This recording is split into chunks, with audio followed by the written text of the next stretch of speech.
Welcome back to Nightmare Logic, the podcast where indie filmmakers come to sacrifice their souls to the horror hive mind. We're your hosts, Christopher Smith, Peter Sawyer, and Taffeta Darling. This week, we're joined by Taffeta's friend and indie horror multi-hyphenate, Joseph Scrimshaw, to discuss his just-released horror feature, Dead Media. If you like scary movies based on physical media, then splice yourself in for a nice treat. Did you say splice? I like that. All right, welcome back, everybody, and good to see you guys. How you been? Another couple weeks, here we are. We were at the end of July already, which doesn't seem real, but here we are. I keep waiting for summer to start. It is unreal that here we are. We have like August breathing down our neck. So did you guys see anything awesome this last couple weeks, or read anything awesome or anything like that? I'll start because I'm stoked. I saw 3 movies in a row that I all liked. They're all relatively new. Nice. So I saw The Furious. If you don't know what that is, it's a martial arts movie that was in festivals last year and actually had a lot of hype. And it hit the theaters, but I don't think it made the splash it should have because it was awesome. It's like 2 characters come together on the same quest to find missing loved ones who've been kidnapped, and it gets compared to The Raid because it's hyper. I think it's the same filmmakers, right? No, I looked it up. It's not. The director was a stunt coordinator, so he is kind of like John Wick. You know, it's really dialed in. But what's awesome about it is it's like the fight choreography is insane, but so is the camera work, and they really complement each other. So it never really gets tedious. Like I like the John Wick movies, but sometimes it's like just violent ballet, and you're okay. He's gonna reload his gun, empty some bullets in someone, kick him in the head, armbar, blah blah blah. This it's like, all right, they grab some crazy weapon, break it over someone's head, snap their neck, slide under their legs. The camera is like following this person, and then it spins around to the next person and doesn't cut. Like it's really, really well orchestrated. And then each fight sequence is in a different area, like a different building, different setting, and that becomes part like a character of the scene. And the stakes get crazier, and it's just really there's so much attention to detail. So I cannot recommend that movie enough. When you mentioned you saw it, I checked out the trailer and almost rented it. But yeah, I mean, you could tell some of that from the trailer itself, that kind of choreography and that style, and it does look pretty impressive. It really, really is. It has a lot of heart. Like the story I thought was good. There's some wild surprises. The villains are great. There's this guy with a bow and arrow that's just very menacing, that I like. So it's a foreign language film though, right? Yeah, well, some of it's actually in English. So it kind of goes back and forth. That's cool. I was just wondering if that maybe had something to do with the box office or what. No, I don't know. And it could just be the advertising dollars. Like, honestly, like it sucks, but just a lot of times success is based on how much money you have to market. That's true. And I'll say the violence also, I mean, you need suspension of disbelief when it's like a one-man army type movie, but it never really feels quite cartoonish. I mean, there's some stretches, of course, but like, it's just kind of like a fun, really wild ride that I think a lot of people will love. I also saw Evil Dead Burn, which I think is a very polarizing film. And part of the reason I saw it was I think I read an article that's like, they need to stop making Evil Dead movies. And I was like, okay, I might actually like this. And the director's French, and I think he really just decided to Trojan horse a French extremity film in the Evil Dead franchise, because it's almost devoid of humor and really the slapstick stuff that people come to expect. But it has like a really insane cold open and just sets the tone, and that the whole thing is going to be like, okay, here we go.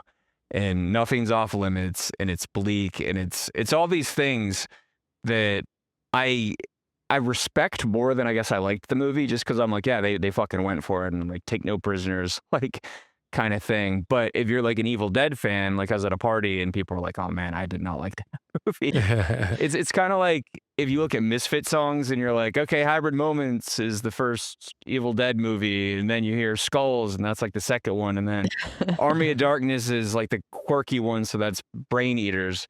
And then you get to the remake and you're like, "All right, that's Green Hell. It's a little more aggressive." And then you get to fucking Evil Dead Rise, and that's Earth AD, even more aggressive. And then you get to like Hellhound or Blood Feast or something, and it almost sounds like a different band, just totally aggressive, devoid of melody, just like balls to the walls.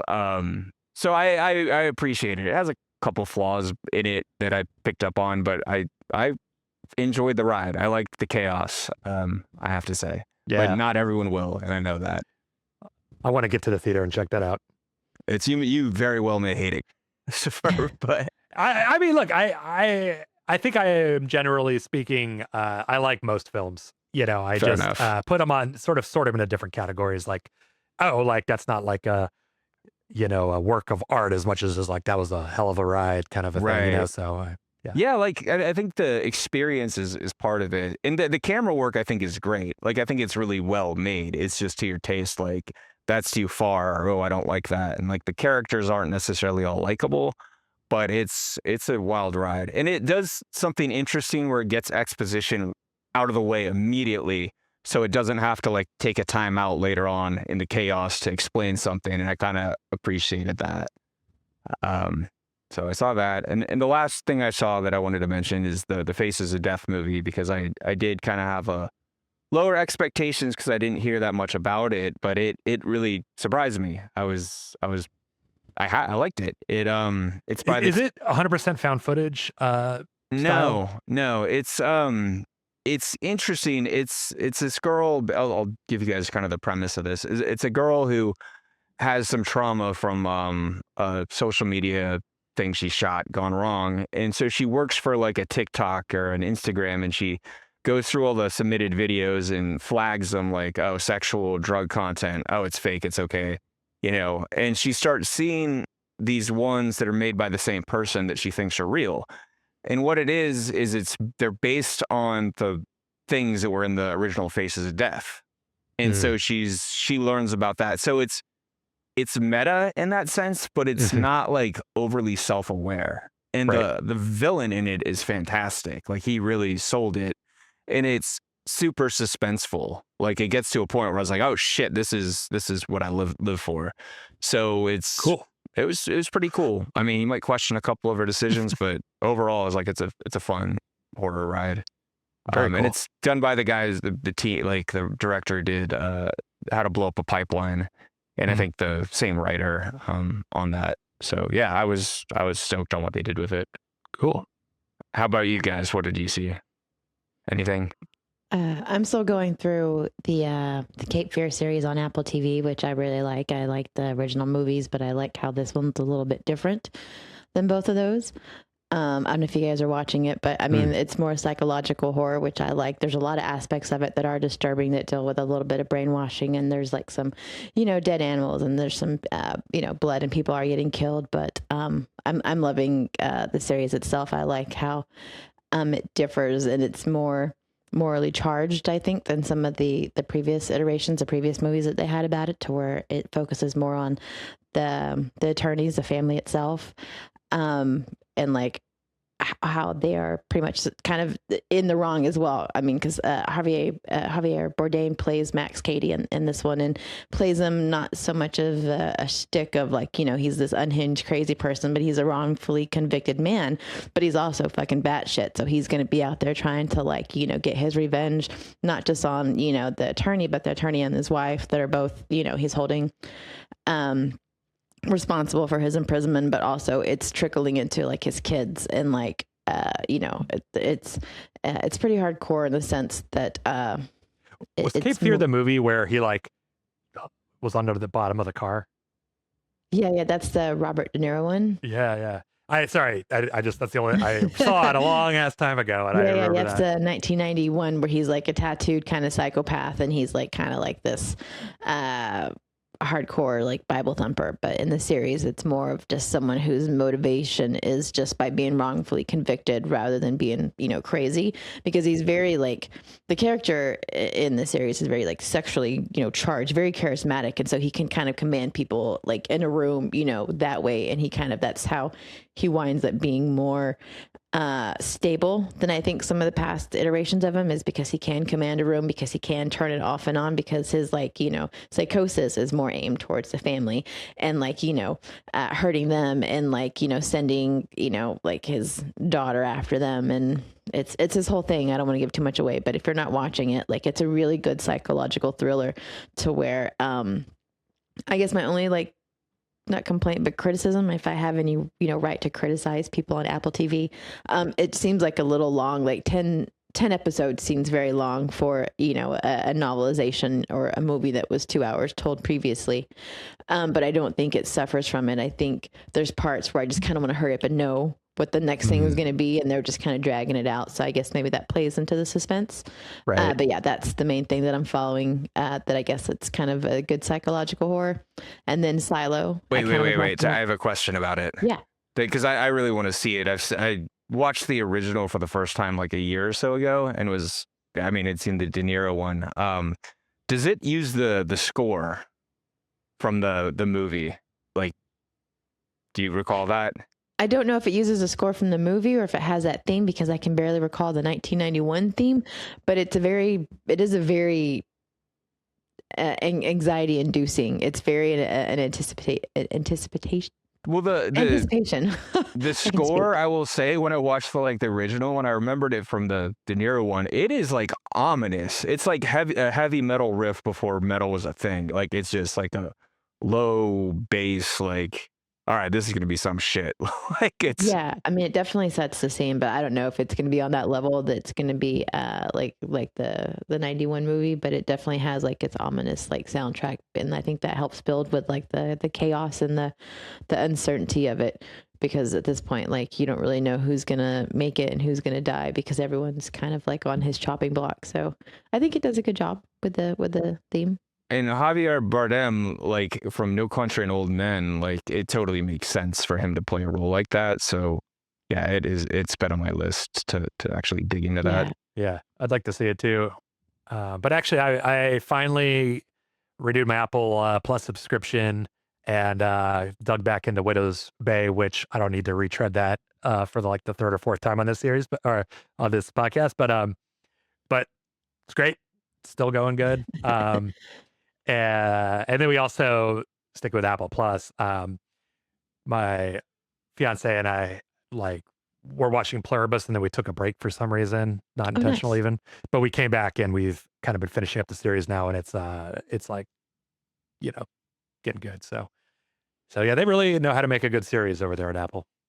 Yeah. They're it's easily my favorite streaming service. It's the only one that I continuously pay for. Like, I juggle a lot of them, but I keep that one going because there's always something that's out between Silo or The Shrinking or For All Mankind or for Widow's Bay or for Cape Fear. Like, Apple, if you're listening, we love you. Yeah. Yeah, nice. And you were watching Silo too, I think you were about to say. Oh yeah. Silo 3, season 3 just started, and that's more like sci-fi as opposed to horror. There's really nothing like horror gory about it, except for just like the horrors of it being a dystopian future, to where like you are trapped as a civilian in this, a civilization in a silo, where the corrupt people at the top are pulling all the strings, and people are trying to unravel and figure out like what's truth and what's not. So that's kind of scary, but it's a little too on the nose sometimes. So that's the real horror, people. Perfect film for our times. Yeah. So today we're going to try something a little different. We all brought kind of a couple of things that we'd like to talk about, either news or current events, or just interesting things that you guys might want to be aware of. Kicking it off, I thought that probably, maybe not the most interesting, but probably the most significant news kind of in the industry in its entirety is about the Paramount Warner Brothers merger. And there's been some updates in that. So I just wanted to talk about that for a second and see if you guys have any thoughts on it. It's been a while since we've talked about it. And since then, on June 12th, the U.S. Department of Justice Antitrust Division officially approved the transaction, which is not a surprise, given that the uh, uh, what's David Ellison's like and the Ellison family is a big supporter of Trump, and it just seemed like they were doing all the right things to get it approved. But since then, the day after that, a month later, on July 13th, a coalition of 12 states attorneys general, led by California, sued to stop the merger based on several grounds, including it violates the Clayton Act of 1914 by consolidate control over Hollywood's major film studios, basic cable channels, and streaming services. And they argue that the deal would unlawfully extinguish competition, raise prices for consumers, and harm industry workers. I also heard that SAG initiated their own lawsuit. I don't think it. I think it's a separate lawsuit to this one about it hurting their the actors that they represent, their prospects for work and things like that. Then uh, July 20th, which was yesterday or today technically it was last night I think, but today a federal judge has ordered the companies to pause the merger until these lawsuits make their way through courts.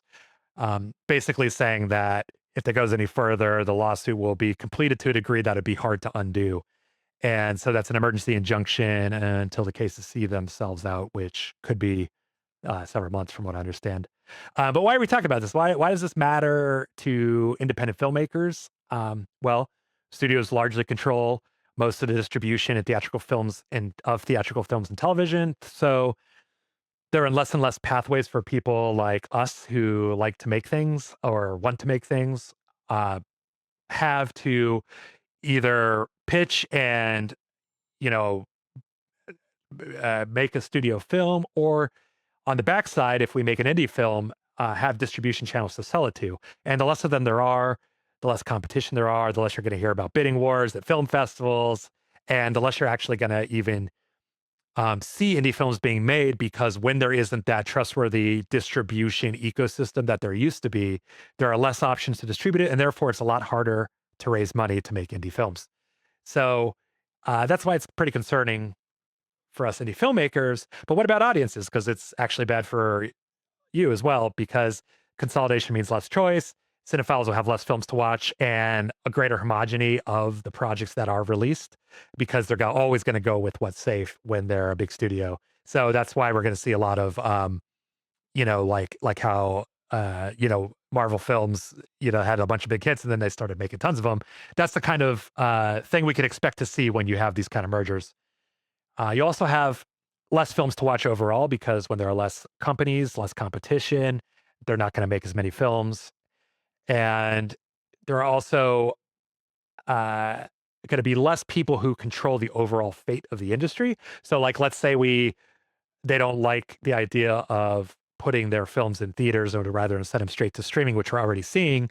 Well, there's no competition there to kind of encourage them to keep that up, and they really can kind of like push around other distributors and other producers and production companies and things like that. So that could be fairly problematic.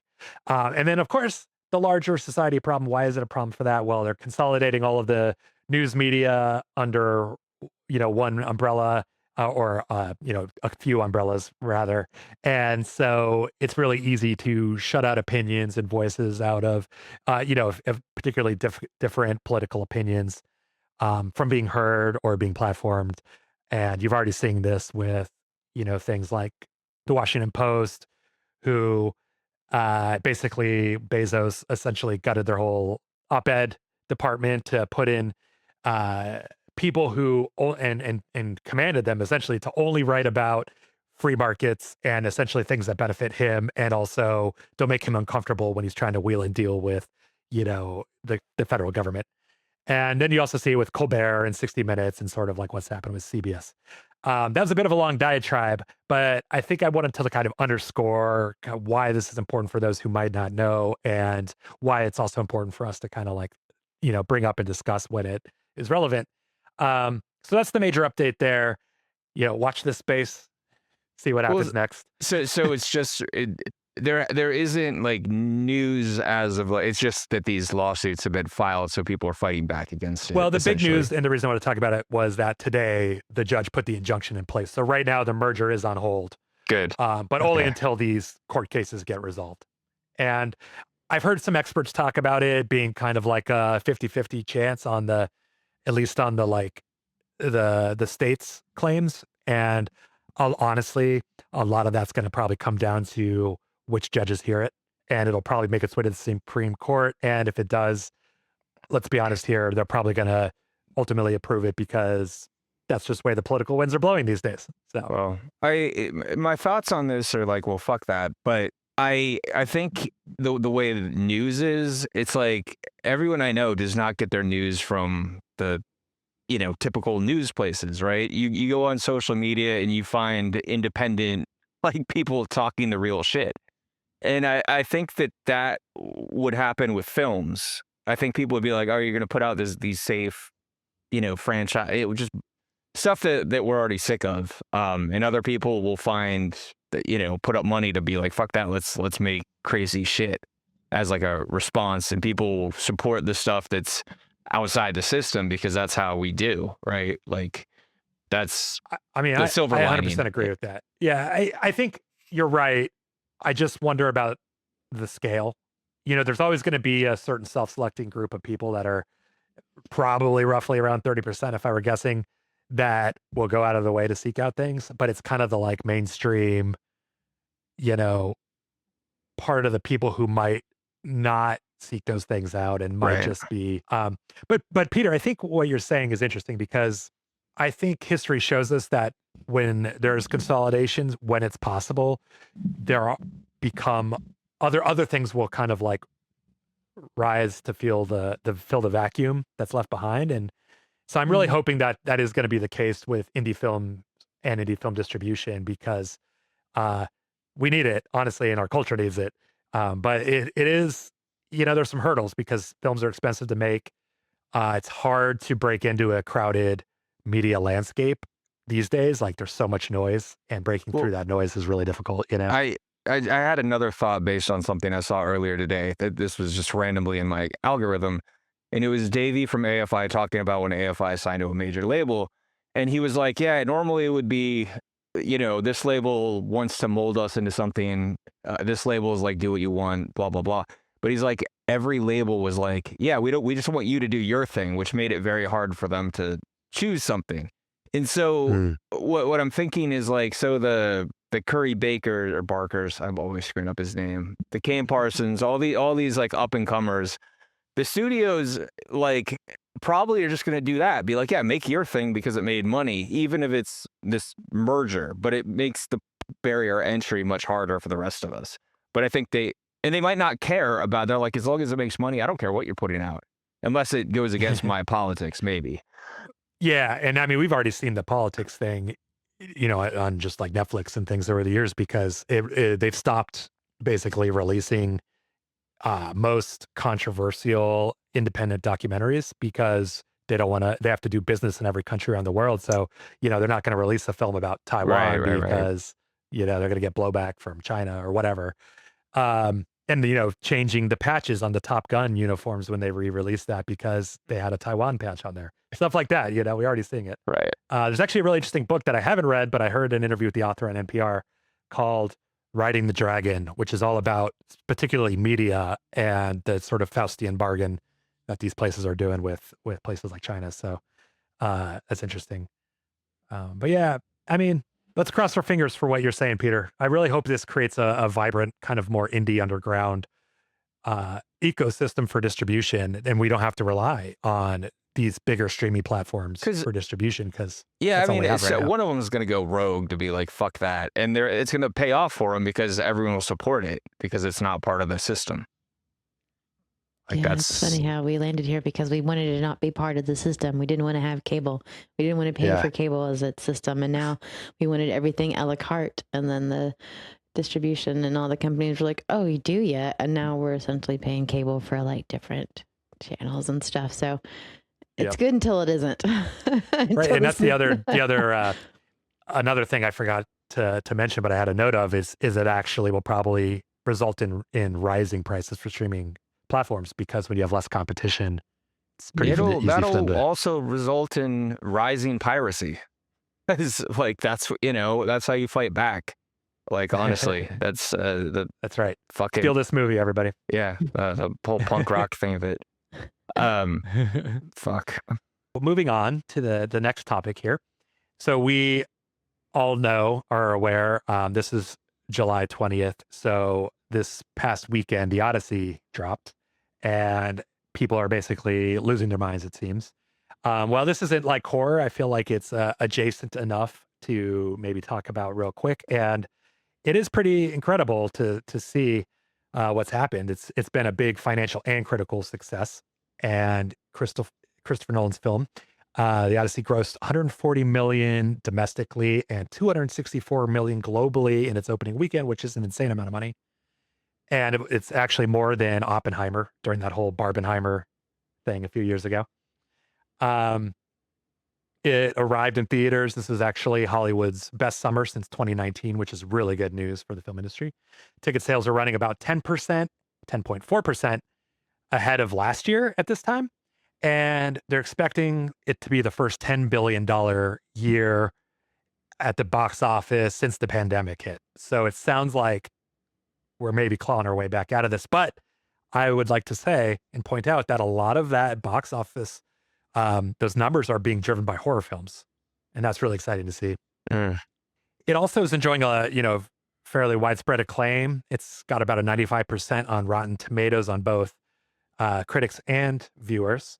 It's got slightly less of 89 on Metacritic and 4.4 out of 5 on Letterboxd. So people seem to be really liking it. But what I really want to talk about, or what I think is possibly the most interesting angle, is that it's being broadcast in select theaters around the country in 70 millimeter print film, which I think it's the first film to do that in a while, because I believe they had to actually either build or totally what's the word I'm looking for, restore some of the old 70 millimeter projectors. And that was apparently something that they had to do, have in the works for a while to be able to exhibit these prints. And that's pretty exciting. And we're lucky that we have a few of those locations here in LA. Hopefully those listening around the US and the world have somewhere close to them. They can go check it out if they're a big fan of physical media, as we will talk about with our guest today. What's also interesting about that is that they were selling tickets for those screenings of IMAX and the 70 millimeter a year in advance, which is pretty uncommon for films.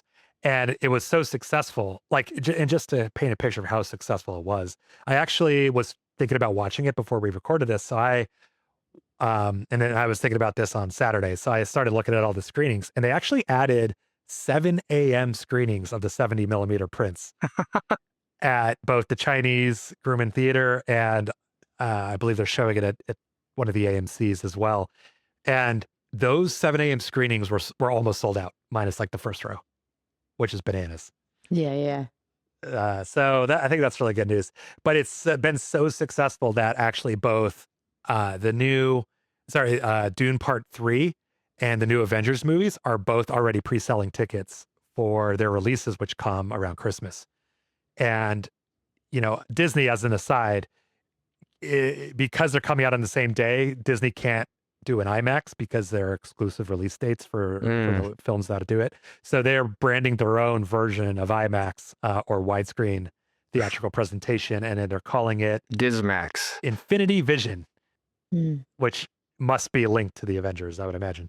So that's something to look forward to see the success of how these pre-sale things are going.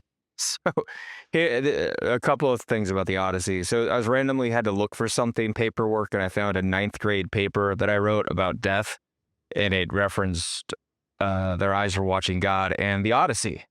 But I didn't want to read it. I don't remember much about the Odyssey. I remember certain things, but I was like, I don't want to read this. I don't want to spoil it, because I do want to see the movie. But the irony of this, and we know Christopher Nolan is listening to this, so Christopher, listen up. You made a 3-hour movie with no intermission. People have bladders, man. This honestly, did you time the worst scene in the movie right at the perfect time to go to the bathroom? Because I don't want to go see a 3-hour movie if I got to go piss, because I'm going to have to piss. And therefore I'm going to wait for it to stream so I can pause the damn thing. Like, Totally. seriously, if you're making something over 2.5 hours, put an intermission in it. Intermission, yeah. Think of the Yeah. people. No one's like, if I love this movie, it's not getting 5 stars because there's no intermission. I have a friend who lives in Europe, and this came up over DMs like this week, and she was saying that in Europe, all the movies have intermissions, and I was like, They're how would smart. I, as an elder millennial with a growing weaker bladder by the day, I would much appreciate that. Yeah, it makes me not want to get any sort of snacks or anything. It's like if it's gonna be 3 hours and I'm not gonna spend like my usual like drinks and stuff at the concessions, yeah, because I'm gonna be worried about going to pee. I've had this intermission beef with movies like for a couple of years now because they keep getting longer, and I'm just Yeah. like, come on, man, like cut Totally. us some break. I mean, the ticket sales are gonna say like, oh, people don't care about intermissions, but I'm speaking on behalf of the humans amongst us that have bladders. Well, he's also like a film purist, so I could imagine him being like reluctant, to stop. He's got a bladder, like. Does he never like? Fair point. I wonder if in their test screenings they ever pause to go to the bathroom, because that would be that's what I'm gonna do. If I'm ever in a test screening with a movie that's long, I'm gonna be like, make a fucking intermission, because I don't see long movies in the theater anymore. Hell yeah. Intentionally. This is my hot take on Rebel cinema. with a cause, Peter Sawyer. I'm speaking for the silent majority, man. Yeah, well, not so silent anymore. I think I will love this movie, but in principle, I hate the fact that there's no intermission. Yeah, I feel that. And I've just given up, and I started like just going to the bathroom and like, if I need to. And, either if I really feel like I missed something, I'll check it on streaming when it comes out. But generally, honestly, I feel like it hasn't been that big of a problem. Well, man, like when you go to bed, how many times do you wake up in the middle of the night to piss? Your sleep, it has a damn intermission because you got to well, I mean, it depends on how much I drank the night before, Peter. I always do. It's brutal. All right, that's my rant. Yeah, no, it's a good one. It was a good rant. Good one. It's a good rant. Yeah. For my last topic I wanted to bring up, I came across a trailer for a movie called Don't Move, and there's nothing particularly special about this that I chose it, other than I watched the trailer and I kind of enjoyed it. I think I'm going to enjoy the movie. And so I thought, let's talk about it because it's not an obvious one. This is directed by McLean Nelson, who, as far as I can see on his IMDb, has mostly just done a lot of TV movies. Like I'm thinking like Hallmark style, it seems like. But it's written by James Murray and also McLean Nelson and Darren Wehrmouth. But it's also based on a novel by James Murray. And so James Murray is a producer and actor who's primarily known for Impractical Jokers. You know that, but he was also had parts in like 12 Monkeys and The Awakened and some things like that. It stars Lindsay Francesca, my bad, who was in Kick-Ass and Nikita, Russ Vitale, Rob Riggle from The Hangover, and has a surprise appearance from T-Pain. So that's interesting. And Tom Cavanaugh would just kind of random to have thrown in the mix there too, because he hasn't really been doing much except for he did some stuff on the WB series of The Flash. So welcome back to the big screen, Tom Cavanaugh. Good job. Yeah. So the synopsis is a giant mutated spider traps a group of strangers in its web-covered lair, forcing them into a desperate fight for survival where making the wrong move could be their last. So it's basically, horror monster survival film about giant spiders, which, let's be honest, giant spiders live rent-free in our minds, probably for everybody. So It's got to be a great one. And again, that comes out on September 11th. And go check out the trailer. It'll be up on the show notes. I feel like we're going to go through every don't, because there was like don't breathe. There was something else that wasn't don't move, Yeah. Don't speak. Yeah, like there's just going to go through everything. But hey, I mean, that title makes sense for like, I was like curious because I didn't get a chance to watch the trailer, like don't move. But yeah, if you're on a spider web, that's the last thing you probably want to do. Right. Yeah, well, check out the trailer. It's got some, seems like it's going to have a lot of like gore and jump scares and, all the juicy saliva mandible looking stuff. We love juicy, slimy mandibles.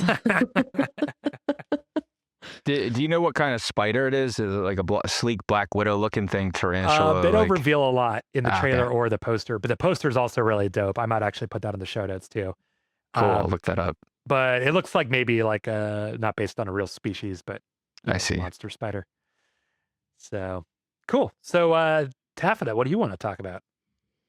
Just a couple of cool things that are coming out in the comic side.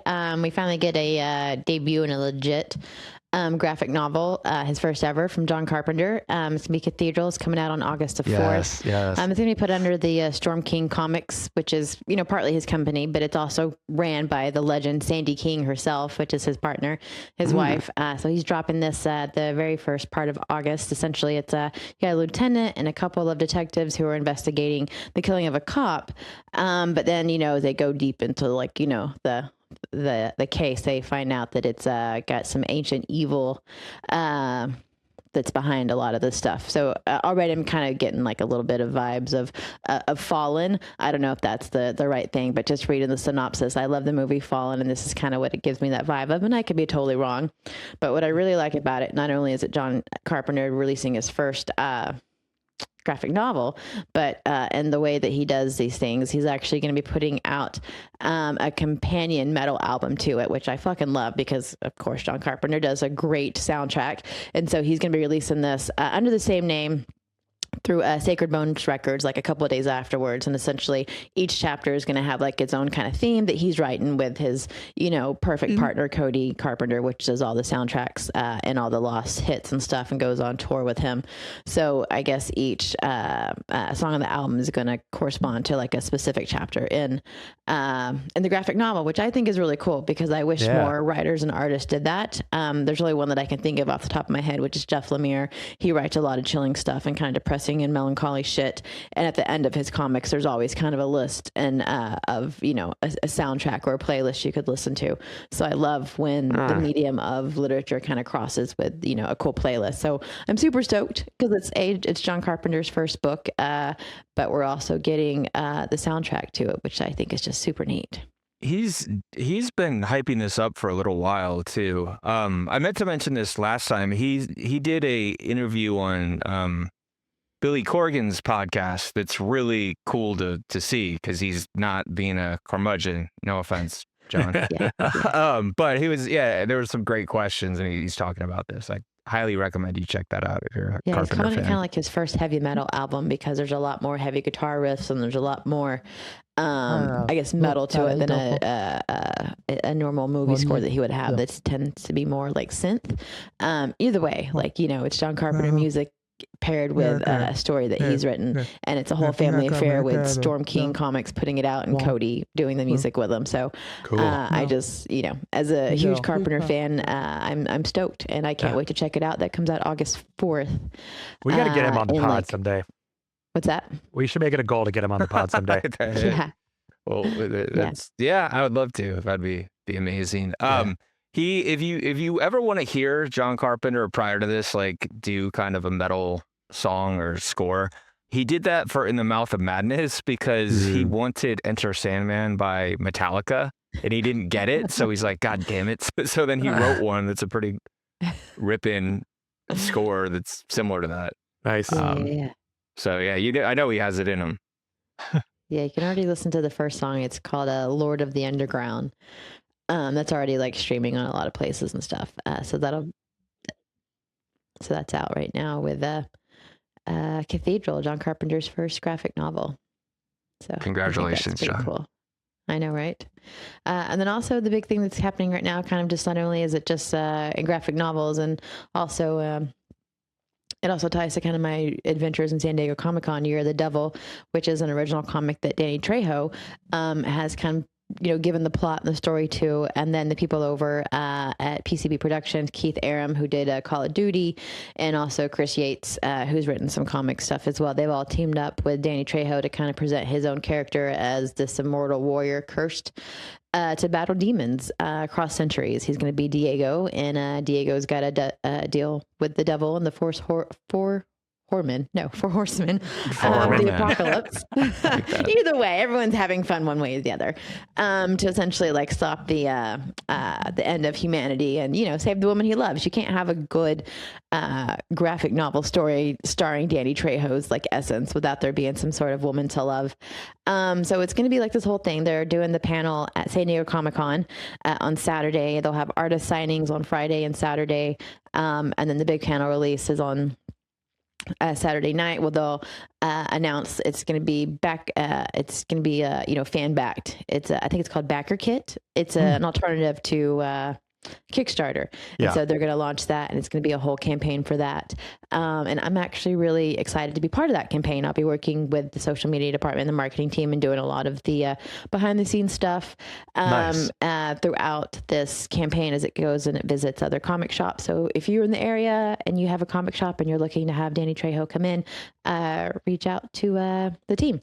And it'll go until November the 2nd, and then I'll have a big end of the campaign party at Revenge of on Day of the Dead, since a lot of this kind of like comic itself taps into kind of like Dia de los Muertos. Yeah, it's down the street from us. We've got kind of this age of, celebrity type people, actors like transitioning from stories that they no longer can tell like through their acting, and because maybe they're aging or whatever, they're getting a chance to say, hey, how about we do this, and teaming up with some upcoming writers. So I think that's kind of it's a neat take on the comic industry right now. So totally. I was going to comment on that because I've noticed this. Like you have those two that we've just talked about, but also Kid Cudi is a comic book writer or artist or something, and like and there's others too. You probably could list a bunch. But one of my other clients is an actor that's actually he's working on his 5th volume of his comics as well that will be hitting up some conventions the next couple of months to get the word out. So and then there's the I can't think of her last name, Kristen. She was Lana Lang on Smallville. Like she has a comic that's coming out. She'll be making an appearance at Golden Apple. Yeah, it's Kristen Kruick. That's the actress. And so she has a new story she came up with that she has a writing team. So it's definitely a different era. But it makes sense if you don't want to be on the screen, but you still want to tell stories. Comics is a really good medium to be able to do that. And I think that's kind of neat because it's not only like for horror or action, it's sci-fi, it's all over. So it's kind of a neat thing. Oh, that's really awesome. Cool. Well, what about you, Peter? What do you got for us? All right, so I got 2 events, I guess. One's more than just an event. This is for those in Los Angeles and those who want to visit Los Angeles or plan to, but basically the Academy Museum of Motion Pictures is doing something called the Horror Show, where the exhibition opens September 26th, and it runs like almost a year round. But like they're doing screenings of actually John Carpenter's The Prince of Darkness on September 26th, Monster Mash October 24th, 4K restoration of House of Dracula. I think that's October 31st. A screening of The Craft, screening of Carrie, and this goes on. I don't have the dates on the tip of my tongue, but I think it's months, and it's covering it's like props and things from different movies. It covers like gothic horror, psychological science, slasher, religion, ghosts, those are the themes. And it looks like they're kind of going all in on this. So like in January it's a celebration of Hammer films. Nice. Yeah, it's a big push for this. So that's Cool. kind of interesting. We got to go check that out. Let's do a group field trip. We should. So yeah, just putting that out there for those who are going to be in Los Angeles. More horror stuff. Like you get like a month of Halloween out here anyway, but now you get that. And now the other event is kind of interesting because I stumbled across Hyperreal Fan Club, Film Club, which is based out of Austin, Texas, and they were posting about how they had a contest for fake trailers for movies that didn't exist. And I looked at it and I was like, oh, that's really fun. And I was like, shit, I missed the deadline. But Christopher and I shot like a a fake trailer for Last Call a couple years ago. It's like a minute long. It's kind of based on like what a teaser, right? We didn't have footage of like a movie or anything like that. It's just kind of alludes to the tone, and it's like our friend Jesse Merlin acted in it as a creepy bartender. And so I was like, could I submit this because it wasn't made for this? So like, sure. And it is, they accepted the submission, so it's going to be included on what they're doing. And they're basically screening all these fake trailers for a night. And Nice. that's in Austin, Texas. It is, it starts at 7. It's at 7:30. And now I need the address. Well, what's the date that it's screening on? It's what date is this? It's the 30th of July. Yeah, it's the 30th of July. It's called the VHS Zine release at the Hyperreal Film Club. It goes from 7:30 p.m. to 11 p.m. It's at 301 Chicon, Chicon Street, Austin, Texas, 78702. They do what looks like a lot of cool events. So if you're in Austin and you're into the indie world, you should check it out. And they told me they would send me a VHS copy of all the videos or all the trailers. So I'm excited. They're not going to fly us out? What the fuck? I mean, if I was out there, I would be. I'm going to pass this along to some friends in Texas. Taffeta, if you have friends that live there.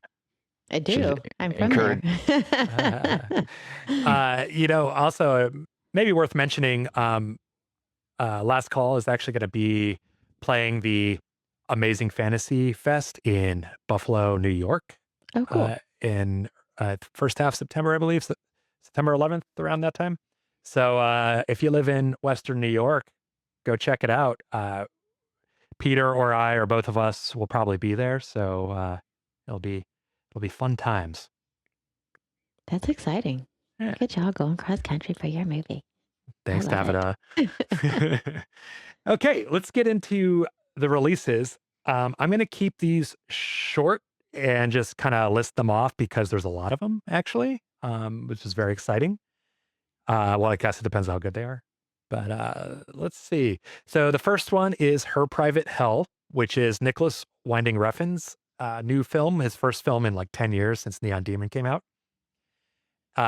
He co-wrote it with S.D. Giordani, who hasn't really done anything that I'm familiar with, but has done a few things in the past. It stars Havana Rose Liu, Sophie Thatcher, and Charles Melton.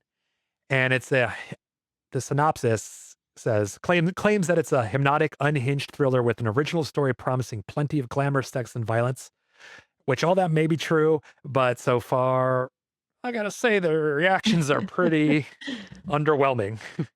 Actually, most of them seem they seem actually angry about how bad they think it is. So I wasn't gonna talk about the trailer for that because the trailer I think looks pretty good, but like after I read all the reactions, I was like, maybe this is what I'm gonna miss. So or at least check it out when it's on streaming. However, I did stop by the Nicholas Winding Refn Reddit subreddit, and they're stoked about it. And the fact that there's so many negative reviews about it makes them want to see it more. So who knows? Maybe they're right. Maybe it'll be this like hidden gem. I will tell you, I don't know if you guys do this, especially when it comes to horror movies. I go to IMDb. If it's more than a 5, then I'll probably watch it. But if it's less, then I'm like, I don't know, because fanboys are going to give it a 10, and like someone who likes The Omen but doesn't like horror is going to give it a 1.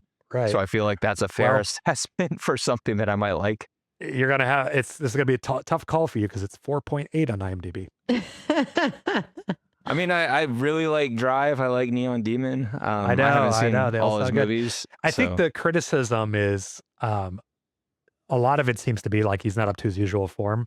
So do that as you will. And I guess there's some criticism about the slow pacing and the story too, but I don't know. Right. So that's coming out this weekend. Judge for yourself.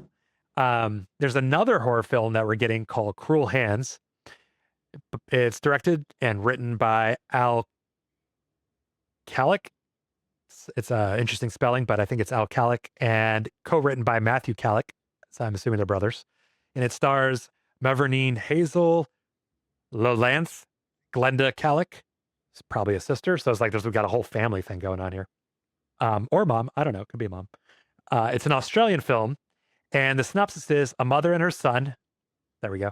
A mother and her son hide out in an abandoned farm on the run from an abusive husband.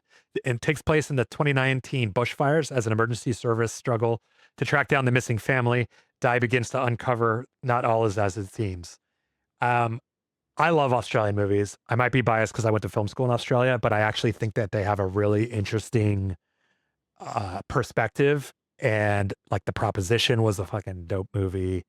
I think Wolf Creek was an Australian film as well. So anyways, I'm going to check it out because I think it looks pretty great. Fortress. That's all I got to say. Fortress. It's a really old Australian like survival movie that watch on YouTube because it's not streaming. Picnic at Hanging Rock launched. Talk to me.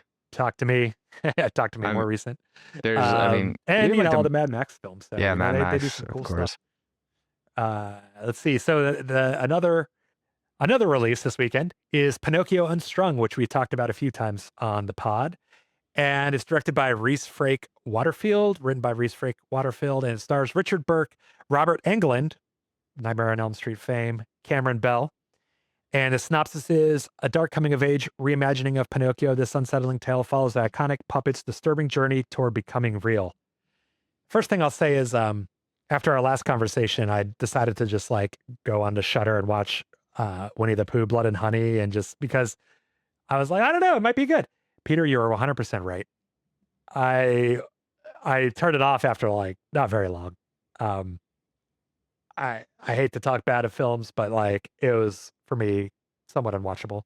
And I'm hoping that maybe they're progressing up the ladder. I'm probably not going to check it out in the theater, but if you're into the other films that they did, like Winnie the Pooh, Blood and Honey, then go check it out. And for the record, I have not seen it. I probably said something like, they're using IP, public domain to. I mean, your intuition was right, though. You were basically like, I have no interest. It looks awful. And I was like, I don't know. It could be good. Instinct. I've been burned by a lot of movies and things. So especially like looking for those diamonds in the rough. Like, it was amazing. It looked great. Like the production values I thought were there, but it just felt very like, you know what they're doing? This is my sort of interpretation of it, but they really remind me of The Asylum. And for those of you listening at home who don't know, The Asylum is a film production company. They did their biggest hit is Sharknado and the whole Sharknado series. But their whole business model is basically they crank out these like sub $300,000 budget films, and it's like pulp. And then they make them so cheaply and so quickly that they make a little bit of profit on each of them, but it ends up being a profitable machine. Business. Yeah, and I feel like that's kind of what these people are going for. This studio that's doing these. I think they also write them very quickly, which probably speaks to the brand. Yeah, they're not aiming for to be the next Obsession. They're aiming to be the next Sharknado, if they can. I like the Sharknadoes. See? Yeah, I mean, look, it lands every once in a while. Hey, all these movies do have their fans. Like, I will for say sure, that. for sure. And if it's your thing, no judgment. Like, that's your thing. It's not necessarily my thing, but Oh, we judging. Stop listening. No, I mean, it's like you could go to anyone. They're gonna like a band you hate. They're gonna like a movie you hate. You're gonna like something they hate. It's just we're all different. 100%. 100%. So the next film also coming out this next weekend, which I probably didn't mention, this is the weekend of July 24th. So all of these that I've talked about, including this next one, are coming out July 24th. And this is actually a horror comedy, and it's called Haunted Heist. And it's directed by Lil Rel Howery, who's an actor primarily, mostly known because he was in Get Out. And it was written by Carl Reed, and it stars Abhinav Singh, Stephen Blackwell, and Tiffany Haddish. But I watched the trailer, and I think if you're into essentially like a more sort of like a black take on a horror comedy, like this is right up your wheelhouse. It looks awesome, looks hilarious. I'm totally gonna watch it. I'll probably wait for streaming, just because I don't have a lot of time to go to every movie I want to see in the theater. But it looks promising, so check it out. And then we have one more film worth mentioning coming out on the 24th, and that is Motor City. And this is more of a psychological thriller, and it's directed by Patsy Pansiroli, who did Old Henry, which just dropped on Netflix and has been like, I think, in the top 10, which probably explains why they released it when they did. And it's written by Chad St. John. It stars Alan Richardson, Ben Foster, and Shailene Woodley. So kind of a high profile cast. And it's set in 1970s Detroit. John Miller falls for a local gangster's girl. In retaliation, the gangster enacts a frame job to send an innocent man to prison. Life ruined, Miller plots a revenge campaign against the man who took his girl away. And it looks kind of like a gritty, maybe like more action kind of psychological thriller. But what I think is noticeable, or notable rather, is that there was only one other film in the release calendar that I saw than what I mentioned here. So all of these releases are horror or thriller, and that's kind of crazy. It's like horror's taken over the universe, feels like. Well, I feel like there's always a crazy output of it, even when it's not like popular. But when it's popular, then you're really seeing it, you know? And maybe it's just that the distributors are taking risks on actually releasing them in theaters in a way that they didn't used to, or something. Yeah, it could be. Yeah. So the following weekend, actually, this is, I think, Thursday or Friday after that, we're getting Spider-Man, Brand New Day. And that's directed by Destin Danielle Cretton, writers Chris McKenna, Eric Sommers, and Stan Lee, the great, late. It stars Tom Holland, Zendaya, and Sadie Sink, a few no-name actors you never heard of. And the synopsis is: a forgotten Peter Parker lives alone as a full-time Spider-Man until mounting pressure triggers a dangerous change and a powerful new enemy emerges. Now, Taffeta, in Spider-Man lore, is this a story that first made an appearance in comic books? What can you tell us about it? I don't read Spider-Man. I'm sorry. That's legit. I don't read Spider-Man. Dude, I back that. That's kind of amazing. I don't. Right. Like, my knowledge of Spider-Man comes from his time with the Fantastic Four and the Avengers. Like, as far as the Spider-Man titles, that guy's been going on for way too long for me to keep up. But as far as the movie goes, I think it's just an accumulation of just different stories. It may be some stuff from John Romita Jr. It could be stuff from the Stan Lee comic strips. But I mean, I'll see the movie, but I don't know shit about Spider-Man. I'm sorry. No worries. Well, report back. That's a good way to end. We actually have one more film because that was midweek. The weekend of August 1st, we get a horror called Devour, which is written by Scott B. Hansen and directed by Scott B. Hansen and written by Scott B. Hansen and Desiree Hansen, presumably a wife, maybe, or a sister or something. Stars Caitlin. We're getting a lot of like family teams lately. Have you noticed that? It's interesting. Cheap labor. It stars Caitlin E. Newberry, Andrew Pearson, John Potash. And the synopsis is: a struggling all-female metal band called the Virginia Bitches have a taste for blood, and while on tour, their van breaks down in the middle of nowhere. Seeking help, they come across a town full of cannibals led by an infamous warlock, which sounds awesome. Peter and I are both from Virginia, so we got that tie-in, I suppose. I don't know if I'd go see a band with that name, though. That just does not It sounds like a Scooby-Doo band, like a band that would be on the Scooby-Doo island. Yeah. I mean, it gets your attention, but I'd be like, I don't know. Well, presumably, at least some of them will probably get eaten by cannibals. So, yeah, I mean, I like the plot. I think that sounds interesting. Yeah, it sounds wild. I wonder if they're gonna go campy or serious or comedy. The Virginia Bitches is a very campy band name. You're 100% right. Yeah, and the warlock is a wild card thing, but yeah. And the posters looks very 80s horror in a way. So. Right. Yeah. Have you ever heard the term pizza metal? No, but you can imagine why what have that I is. not been a fan of pizza metal for a long time? I mean, it's just kind of like what you think it is, but it sounds wait, hold on. You can just like it's like party metal, like it's very like neon and pizza and beer and all, like that. That's what I'm getting an image of for the movie you're describing. Yeah, that seems about right, I think. No, I mean, no judgment on it. I like that stuff, but I'm just putting it out. Dude. That's So kind of you're like the way saying to like metal classify it. Andrew WK. I don't even think that's like pizza metal. I think it's a little bit more specific and dirtier. Like, I don't know if municipal waste would be considered that, but like just party and, like excess and Right. Bongzilla. someone once I told me love this and I Bongzilla. was like, Such a good I band. feel like Bongzilla gets in there. Well, he just like, maybe because it's like metal that you watch when you're high and therefore you want to eat pizza. Mm-hmm. yeah, So that's- or like, have you ever heard the expression fun punk?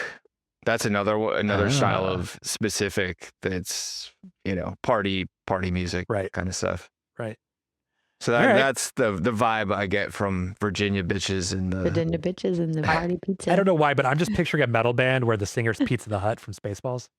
Mm-hmm. yeah, that'd be pretty wild. He's gonna send out for you, Peter. All right. I'm sorry. On that note, we are going to get into our interview today. And Taffy, you want to tell us a little bit about who we're going to be talking to? Yeah, this is Joseph Scrimshaw. I met him through my partner, Ken. He is the other half of the Star Wars Force Center podcast. But he also Friend is of a the very pod. We did an interview with him. Yeah, while ago. yeah. He co-hosts with Ken. And he is finally finished his first full-length feature. He's got a lot of theater background, a lot of short films under his belt, but this is his first feature film. And I got to see the premiere in LA, and he's got a lot of good stuff to talk about, and you guys will have a great time talking indie comics, or excuse me, you guys have a great time talking about the indie process of filmmaking, which I know nothing about, but that's why you guys are here. Well, let's get into it. Hey, Joseph, welcome to the podcast. How's it going? Very happy to be here. Thank you for having me. Fuck yeah, man. I'm super stoked. I got a chance to check out Dead Media last night. Thank you for the invite out to the premiere. That was super fun. I got a chance to check out Brain Dead. So that's something that was on my list. So it worked out fantastically. Thank you. Yeah, of course. Yeah, you're going through all of the theaters of Los Angeles, right? And picking out your favorites as you go. Yeah, small theaters and the diners. So yeah, we hit off Mel's and we did Brain Dead. So it was fantastic. Big Los Angeles night. Yeah, it's totally good. So these guys haven't actually checked out the movie yet. So I think essentially what we're going to do is have you like kind of pitch the movie to us and tell us why we should see it and give us a synopsis. And then we can talk a little bit about that. And then, I've got some questions as far as like the casting and stuff like that pertains to some of the stuff I saw that doesn't actually give spoilers away. And then since they have like, the big production and experience in the studios, they'll hit you up with that. Nice. That sounds fantastic. Yeah. So Dead Media is a story of a troubled young woman who just wants to try to get away from her problems by watching an old horror movie on streaming. The movie's from 1999, and her old aging hipster Gen X uncle gets wind of this and says, no. You got to watch it the correct way on old school DVD. And he brings over the DVD, and the DVD ain't right. And horror and generational trauma ensue. So it's a love letter to physical media. I really love physical media. I love lots of old things, and I have since I was like 4 years old. But I also want to balance that out with how can you love old things without sort of being stuck or being drawn into the past.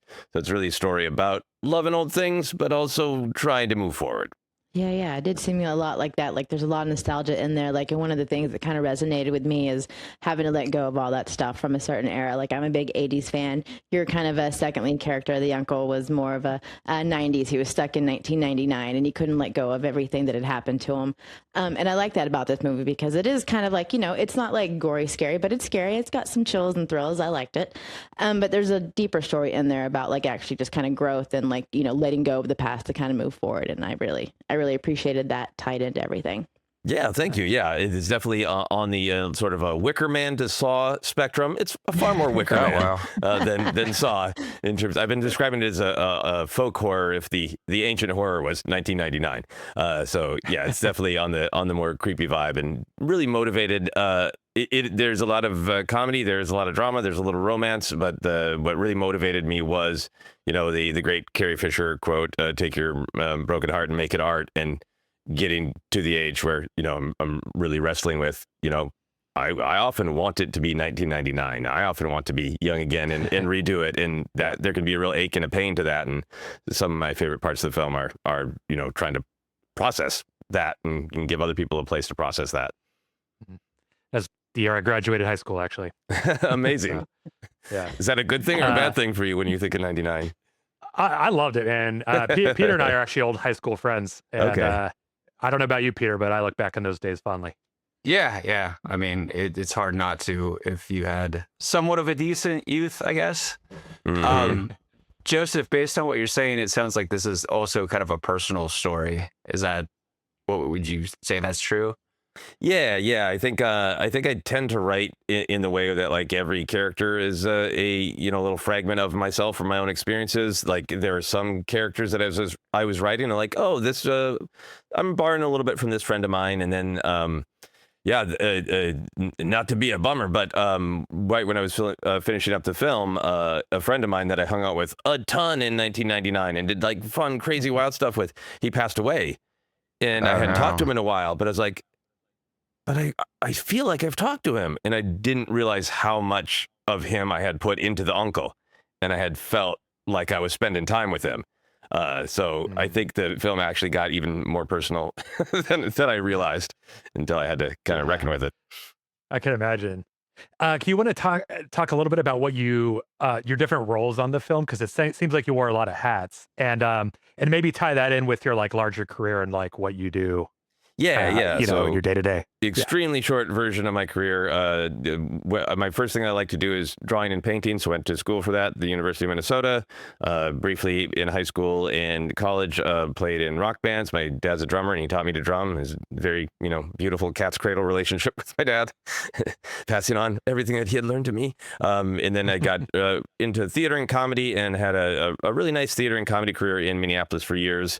And then eventually met Bill Corbett from Mississippi Science Theater and Riff Tracks, who's also in the film. And he asked me to start doing shows other places outside of Minneapolis. And it made me go, hey, yeah, I want to do other things and go other places. So then I moved out to LA and did a lot of stand-up and podcasts. And I did a lot of pitching. I did a lot of writing of television shows and movies, and had a couple of close calls. And eventually it just got to that point of like, I used to produce theater. I used to like call up a theater and go, can I do a show next March? And then I booked the theater, so I have to write the show. And like, I got to do that for film. So I started doing a couple short films and trained up, and then that led me to making this feature. And then as I got into it, I wore a lot of different hats, partially because I wanted to creatively, because I had all these different experiences, and it felt really good to be like, I can use everything that has come before. So I did a lot of the production design. I was the writer. I was the director. I did some of the sound design. I did some of the score along with Tony Thaxton, who did a fantastic job. So anything that sounds complicated in this score is Tony, and anything else is probably me. So I wore a lot of hats out of a desire to, because it's like so fun to do all these creative things. And then there were a couple hats I put on my head because I was trying to save money. Of course. I didn't want to be in charge of the props and costumes while we were filming, but I needed to save money somewhere, Right. No, that's awesome. I mean, it's the DIY thing. I really admire that. And I admire this too. Like, you are taking this on the road yourself, right? So I signed with a production or distribution company that are brand new, called Antenna Releasing, and so they're booking all the shows, and they are paying for the travel and all that. But myself and my one of the executive producers and the tour production manager, we're getting in the car and we're going from place to place and talking to people and handing out the programs, and so they're booking it, and it's a presentation of Antenna Releasing, but we're doing the work. That's still really cool. Did you guys try the festival route, or did you just link up with them and were like, let's just do it this way? Yeah, I did festivals for a couple of short films, and I enjoyed it. But then when it came to be the feature, I just wanted to get it out to the world in a way that would maybe possibly ever make the money back for the investors. So Right. I applied to festivals, got into a couple, and that's how Antenna Releasing found me. They saw a post on Blue Sky of me advertising that I was going to be in the Nevermore Film Festival, and they're like, "Hey, we're a distribution company. Can we see that?" I was like, "Sure." So, yeah, I would have kept doing the festival because it's the whole artistic thing of like I think of it like the first strike in a pool table of just like I'm just trying to knock some balls around and see if they go anywhere valuable. I got lucky. I knocked the balls around, and the production or the distribution company found me. That's awesome, dude. Yeah. So then what do you think did you get like do you feel a cathartic release? Cause you said you wanted to, wear all these hats because you're, primarily for like the creative, passion of it all. Like, but Mhm. do you really feel like you scratched that itch now that it's done? Yeah, definitely. I can't wait to do the next one. And you guys are both filmmakers, right? Yes. Correct, Yeah, I think for me, there's you fuss with the details because it's all the details that make the whole. But then you also kind of get obsessed with the details, and it's so fun when there's like a scene that's just like that delivery is perfect. That sound cue comes in at the exact right moment. It's at the exactly correct volume, yeah. and you've just like made something like completely out of your head, and now it exists, and like it's like you're sitting there and people can see the inside of your head in a good way. That's like the most fun part for me of just like the moments Yeah. that are exactly right. You can see the way your face lights up. So, you know, yeah, that's really great. Well, like, who do you see the film being for? Like, when you were like writing this, you're like, this is my audience that I have in mind. Yeah, I knew it would appeal to people who have a deep love of physical media in general, but also particularly the DVD era. It's kind of a dual story where you're following a couple of older people and you're following some younger people too. So I also hope that it spoke to younger people who feel stuck in a different way than middle-aged people. Like I think when I was younger, I definitely went and did things, but I also feel like I wish I had done more. And I think a lot of young people in particular can have that sort of fear of like, well, I'd like to take a first step, but what if I do it wrong and everybody laughs at me kind of thing. So the younger generation in the film is going through a little bit of that. So the younger folks who have seen it have successfully related to the younger folks. Yeah, so I think that's kind of the audience, and definitely a horror audience, and I hope a little bit of an indie film audience because I do really care about like the ideas, and I think the film is really rewarding to people who are like wanna sink into it and analyze it and that kind of thing. Well, here's a question. Is working with Antenna, I mean, maybe it's too soon to say this, but because it's like a love letter to physical media, is there a plan for it to come out on Blu-ray or DVD or anything like that? It's in the contract, yeah. Oh, hell yeah, man. Well done. That's awesome. Yeah.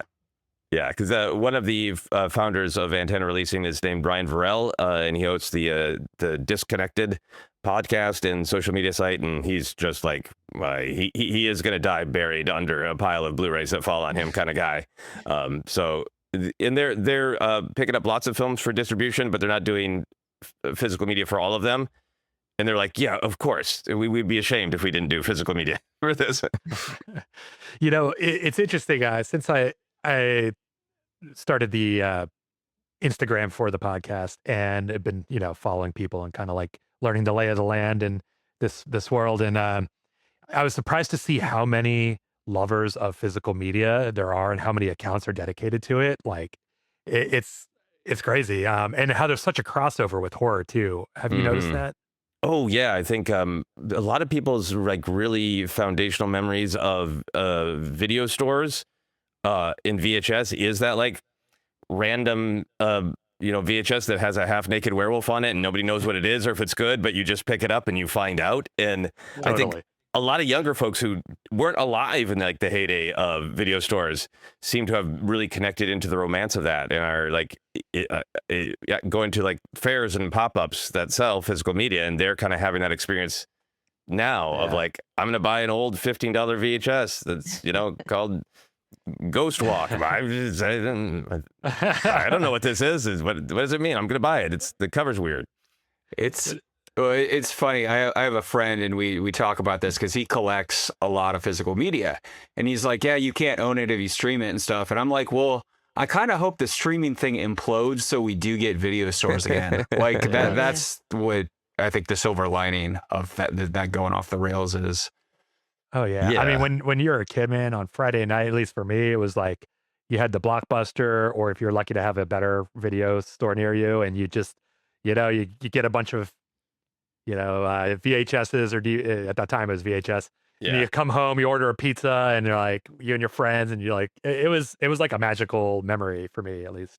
Yeah, no, absolutely. And I think that's what's coming across a lot is that I think there's a community to it, because almost everybody's memory of it is they sort of go to a third place and or have, a party relationship with other people around it. And people can have streaming parties and all that. But I think that so many of the memories that I hear about has been talking about this movie is here's who I went to the store with. And like, there's a power in that. And there's a power in the, we physically got this thing and we had it for limited time, and it's tangible and it's real. And I think it's really proof of some of the things that we're struggling with in terms of kind of feeling alienated by the way technology has become sort of flat and distant in our lives. Did you work at a video store by chance? Because I worked at two of them, and it was no, it was as fun as you might think it would be. Yeah, I would have loved to. I grew up in Minneapolis, and that's where the film is set and where we shot it. And for a while, there was a really great, it was a Hollywood Video, but I thought it was really great. That was like right outside my apartment door. It was like about 40 feet. So it was like, it was amazing. And that's what I had a lot of my really great experiences. Yeah, the video store, even when they closed down, it was kind of great not to see them go, but because all the things were like on sale for very cheap. Mm-hmm. But what I was going to say is like one of the things that I really appreciate about video stores is when you would pick a movie, you committed to it. It's not like you're streaming and you spend like 45 minutes, you're just like, well, I'm taking this home and this is it. Like, yeah, it's that I appreciate that. I think that's a huge difference with streaming, because I think streaming is set up to encourage you to consume quickly, do not digest, consume, report your opinion, and move on. Because literally what happens at the end of streaming is a thing pops up. Did you like it or not? Hit the button, and we will not let you watch the credits. You will never know who the gaffer was on this streaming film. And it's the entire opposite of like, this was my whole Friday night. I picked it out. I'm going to try like hell to find the value in what I just watched. And I'm going to look at the box art, and I'm going to sit and like actually slow down and digest this. Maybe if there's a part that I wasn't sure about, maybe I'll just even rewind and rewatch it. And it's just a totally different attitude of value it, spend time for it, look for the value in it instead of just move on. For sure. And, that's a really good point, because I know that, I would you usually had them for a few days, and, we didn't have all unlimited media, like streaming platforms or whatever at our fingertips. So like, what do? Is you go and watch it again, perhaps, or, let someone borrow it, or, like you spent more time contemplating the film that you had than you do with streaming. Mm-hmm. Yeah. It's also like, yeah, don't judge a book by a cover, but you judged these videos by their cover because they were fucking cool looking. And with streaming, it's like a thumbnail, and posters are all like formulaic now. You know what I mean? They all kind of look the same, and it sucks. I If miss you see the all poster that. at all, like where do you Right. even see a poster these days? Yeah, I think that's another big thing too. Of like, some television shows have certainly like hit, but like streaming films, like even like smaller films that get picked up, there'll be films where like everyone I know talks about it for a week, because like this amazing film dropped on Hulu, you got to check it out. And then you don't ever hear about it again. And I think that's because it's not tangible. It doesn't exist in the world. Taff, I know you're like a big Batman fan. Like I think, and I really like Batman, the animated series. Like I went to McDonald's when I wouldn't have, because they were one of the first places to have Batman the Animated Series toys. And like, I'm going to go and I'm going to get a Robin. And I did. And he was physically in my life. And that is something I think we're really missing with streaming too, is even if something comes out and you love it, it's hard to bring it into your life. Yeah. Having the actual tangible thing is definitely something I think is what the generations that are coming up are missing. So you're right to where like it does just kind of fade away because out of sight, out of mind. And if you don't have it anywhere in sight, then who fucking cares, right? Yeah, exactly. Well, Joseph, to get back to your movie, Dead Media, you mentioned Wicker Man and Saw. Were those influences, or were you going for after you filmed it? You're like, wait a minute, this kind of has some of that, or what were the influences of directors or films that like you were trying to, I guess, pay tribute to, maybe, or? Yeah, there were some touch points for very specific elements. I'm a really big fan of the Universal horror monsters. And I think that's where some of the little bit of the creepy, like, I just think the 1931 Dracula is an imperfect film, and a lot of people feel like, well, it's not as good as Frankenstein or Bride of Frankenstein or The Invisible Man or The Mummy, and like, yeah, but it is the touchstone horror film for a reason. It was the ground zero explosion of kind of what we think of as Gothic, and a lot of that is just Bela's eyes and fingers. So right. I was like really inspired by that power of just like the torture and the strangeness in his eyes. So that was an influence for the monsters. There's some stuff in the film that is about what are the rules of these monsters? What are the rules of this world? And I think that was a big Scream influence, because Scream is probably my favorite horror franchise. So Oh, fun. Okay. yeah, those are the kind of a couple touch points. Other than that, I just like, I really want to try to just listen to my gut and make something that is hopefully unique.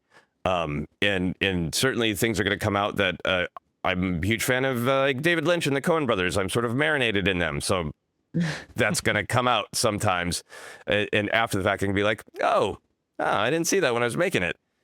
But I feel like a lot of the creators I like are people who really try to make something unique. So I really want to try to be, unique rather than go in and go, this is my Raimi shot, this is my Carpenter shot, this is my, Fair enough. Let's drill down on your writing a little bit. Did you kind of talked a little bit about where the concept of the story came from, but was it so crystallized in your head that you were able to just kind of like crank out a vomit draft real quickly? Or was this something that you kind of like put together over time and, maybe had 15 drafts of, or like, how did it come to be? Yeah, so I had the basic idea of the relationship between the uncle and the niece and the DVD.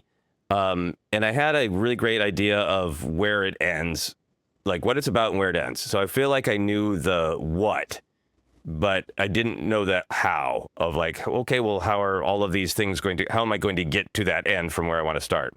And there's a weekend where my wife was out of town, and I prefer to write fast when I can just have time off and stay in that world. So I wrote the first draft in like 4 days, and then spent a lot of time revising and drilling down and perfecting. Nice. And do you now that you've written it, filmed it, edited it, that that sort of arc or the journey of taking it from script to screen is a really, for those who haven't done it before, is a really interesting process to see how the original idea kind of adapts and changes throughout the process. And I'm wondering how that went for you, and like, do you have any thoughts about that? And like, do you see the final product as being close to what you initially envisioned, or what changed, if anything? Yeah, I think honestly, like some of it is the speed that we had to film it in because of money. We shot it in 14 days, and it was really, really fast. And there are lots of scenes where like I got exactly the shots I needed. And there are things where like, we got a half hour left and we need this scene and a half, so we have to move fast. So I think what was really challenging but ultimately rewarding is looking at the footage and going, I know exactly what I want this scene to be and what I want it to feel like. In some scenes, I have the footage and I just go boop, boop, boop. And there you go. There it is. And other scenes like, I need to get in here and wrestle with this footage to make it feel the way I want it to feel. And so I think, again, the how, the what didn't change, but the how did, when it's just dealing with the realities of indie filmmaking when you have to work on a limited budget. Right. So do you feel like it's pretty close, though, closely aligned to your original vision? Yeah. And I think there's such there's an alchemy to all art, but I think there's so many different elements of filmmaking that you can plan and do everything exactly perfect, and it's just sort of like, is it an alchemy that magically becomes more than the sum of its parts? And I feel like for myself, and obviously audiences get to decide what they think, but I feel like for myself, it's like I really like it when a film starts and there are lots of things you could maybe compare it to, but it's got its own mood. And for me, like one of my favorite feelings in the world is I finish a film and like, I like that feeling, and I can think of 7 other things it's kind of like, but nothing in the world is exactly like that. And I think for myself, I feel like I got close to that with this, of like, it's got a unique vibe. It's got a unique mixture of combinations. So I was really happy with that. I should say I was really happy with that artistically, and then terrified of it marketing wise. Yeah. Yeah. Oh wait, when I was looking it up, I saw Joe Lynch was one of the producers. He seems like he's everywhere, suitable flesh. But I was like, oh shit, that's cool. How did you end up working with him? Or Yeah, so one of the producers on the film is a man named Vinny Rutherford, who was the producer of Attack of the Show on G4 for many years. So he has been getting interested in doing more narrative stuff, and we've been friends for a while. I was like, hey, I sent him an email. I was like, I'm getting along in this process of raising money and doing the pre-production, and I could really use some help. Can you recommend some people to do X, Y, and Z? And he's like, I would like to do those things. So like, great, go ahead and do them. And one of the things he did is he had a relationship with Joe Lynch because Joe had worked on Attack of the Show. And so he put Joe and I together, gave Joe the script, and Joe was very nice to give me some great advice. He suggested the woman who plays the lead, the troubled young woman. The actor's name was Sammy Jack Martinsack, who Joe had worked with. And Joe was just really nice to like, fairly early on, put his name on it. So when we were approaching different people, they're like, oh, we know that name. This is for real. This is not just some guy. right on, that's awesome. Yeah, it's very, very kind of him, and he's very happy with how it turned out. So yeah, he took a chance on me, and it really worked out. That's cool, man. Wait, what was casting like for you? Did people come in at like the last minute, like you went through like a bunch of, and you're like, I'm never gonna find the right person, and then, or did you know people right for the roles immediately, or how did you approach all that? Yeah, it was a real mix because I knew I wanted to film it in Minneapolis because the story kind of grew from some of my time in Minneapolis, and I had specific friends that I knew from the theater community that I wanted to work with. So the uncle, it was written for him. That was one of the first things I did, is reach out to him and go, if I'm going to do this, I want to know if you're on board. I remember being at LAX at Barney's Beanery, and I texted him, I was like, I'm coming to Minneapolis and I have something to talk to you about. And that was the real beginning of the project before I even wrote the script. So like him, one of the other characters, several of the characters, basically anyone over 35 is an old theater friend of mine that I know extremely well and was very, very easy to cast. And then anyone under 35, I was like, oh shit. Cause I got real cocky about like, I have so many connections in Minneapolis. I know the entire theater community. And I kind of forgot I'd been gone for 10 years. And it's like, I know no one under the age of 35. So I went to Minneapolis myself and asked advice from older theater pals, like who's great, who's young. I'm looking for these kind of folks, and I held auditions and recorded people on my phone, and I got really lucky to find some really good people, very young, who are really good actors and just really already had the vibe of the character, just kind of naturally. So I got really lucky in that respect, but some of them are pretty close. And it's scary to think about now, of like, I almost didn't have Daniel. Like, if that guy didn't walk in, I'd have been screwed, you know? Mm-hmm. So living in LA and working here in the entertainment industry, and then going back to Minnesota to make your film, what do you think the pros and cons were to working outside of Hollywood in a more regional, market like that, so to speak? And were there advantages, disadvantages? Like, any thoughts on that? Yeah, I think for me, there was an advantage of being in Minneapolis just because I had relationships and I had lots of different people I could call on for help. There's a couple of restaurants that are featured in the film, and I was like, hey, I want your logo in the film anyway. And if one of the main characters wears your logo as a T-shirt for the whole film, will you give us free food some days? And like, so I had those kind of deals that were easy to work out because I had a relationship in Minneapolis. Like, yeah. Yeah, and then the on the technical side of it, I already had a relationship from a short film with the cinematographer Matthias Schubert and the woman who did hair and makeup, Claire Magnus, and their kind of whole crew. So some of the people came in from L.A. And then Minneapolis has a deep bench of on camera, both talent and crew. There was a heyday of films being made there in the 90s with Mighty Ducks and Untamed Heart and Grumpy Old Men and all that. But a couple of huge corporations are based in Minnesota. General Mills and Target and 3M are all that's where the corporate they exist. So there's endless. Like when I lived there and was acting, everyone owned a blue shirt to audition for Best Buy Industrials and a red shirt to audition for Target Industrials.